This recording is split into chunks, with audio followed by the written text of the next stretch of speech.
স্থানীয় সরকার নির্বাচন, প্রার্থী বাছাই স্পষ্ট বার্তা তারেক রহমানের। স্থানীয় সরকার নির্বাচনের এখনো তারিখ ঘোষণা করেনি নির্বাচন কমিশন। আবার এবারের নির্বাচনে থাকছে না দলীয় প্রতীকও। নির্বাচনের তারিখ চূড়ান্ত হওয়ার আগেই রাজনৈতিক দলগুলো নিজেদের মতো করে প্রস্তুতি নিতে শুরু করেছে। সেখানে একক প্রার্থী নিশ্চিত করা, প্রার্থীর যোগ্যতার ক্ষেত্রে জনপ্রিয়তা ও স্বচ্ছ ভাবমূর্তিকে গুরুত্ব দেওয়া হচ্ছে। পাশাপাশি নির্বাচনে দল সমর্থিত প্রার্থীর বিজয় নিশ্চিত করতে নিজেদের মধ্যকার দ্বন্দ্ব বিভেদ ভুলে ঐক্যবদ্ধ থাকার নির্দেশনা দেওয়া হচ্ছে তৃণমূল নেতাদের।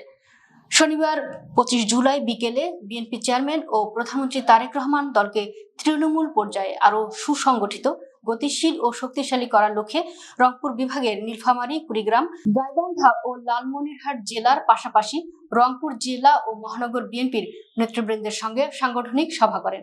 বিকেল 5টা 45 শুরু হয়ে রাত 9:30 পর্যন্ত রাজধানীর গুলশানে বিএনপি চেয়ারম্যানের রাজনৈতিক কার্যালয়ে এ সভা অনুষ্ঠিত হয়।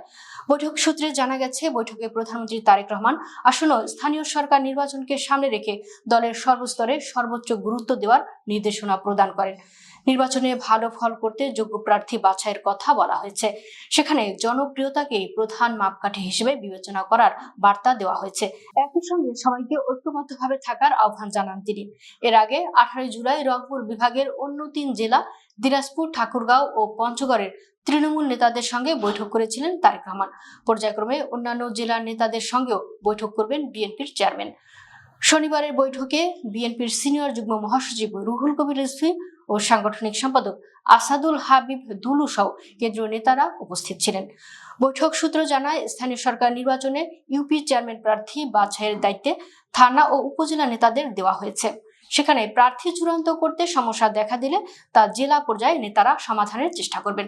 তারা ব্যর্থ হলে বিভাগীয় নেতারা চেষ্টা করবেন। তারাও ব্যর্থ হলে কেন্দ্র থেকে প্রার্থী চূড়ান্ত করা হবে বলে বৈঠকে জানানো হয়েছে। বৈঠকে অংশ নেওয়া 2 জন নেতা বলেন, স্থানীয় সরকার নির্বাচন সামনে রেখে আপাতত সাংগঠনিক কার্যক্রম ধীর গতিতে পরিচালনার নির্দেশনা দেওয়া হয়েছে।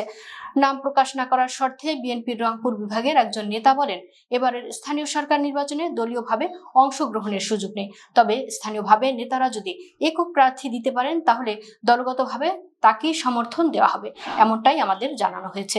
গাইবান্ধা জেলা বিএনপির এক নেতা গণমাধ্যমকে বলেন, স্থানীয় সরকার নির্বাচনকে সামনে রেখে স্থানীয় পর্যায়ে সব কোন্দল ও ভেদাভেদ দূর করার নির্দেশনা দিয়েছেন দলের চেয়ারম্যান। সবাইকে ঐক্যবদ্ধভাবে নির্বাচনী মাঠে ঝাঁপিয়ে পড়ার আহ্বান জানিয়েছেন তিনি বলেন, এবার স্থানীয় সরকার নির্বাচন দলীয় প্রতীক ছাড়া সম্পূর্ণ নির্দলীয় ও প্রভাবমুক্ত পরিবেশে হবে।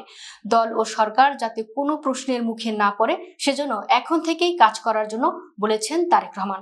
প্রধানমন্ত্রীর অতিরিক্ত প্রেস সচিব আতিকুর রহমান রুমন বলেন, এটি একটি ধারাবাহিক বৈঠক। তৃণমূল পর্যায়ে সংগঠনকে শক্তিশালী রাখতে এই মতবিনিময় সভা করছেন দলের চেয়ারম্যান তারেক রহমান। তিনি বলেন, সভায় প্রধানমন্ত্রী তৃণমূল পর্যায়ে সংগঠনের খোঁজ খবর নিচ্ছেন এবং প্রয়োজনীয় নির্দেশনাও দিচ্ছেন।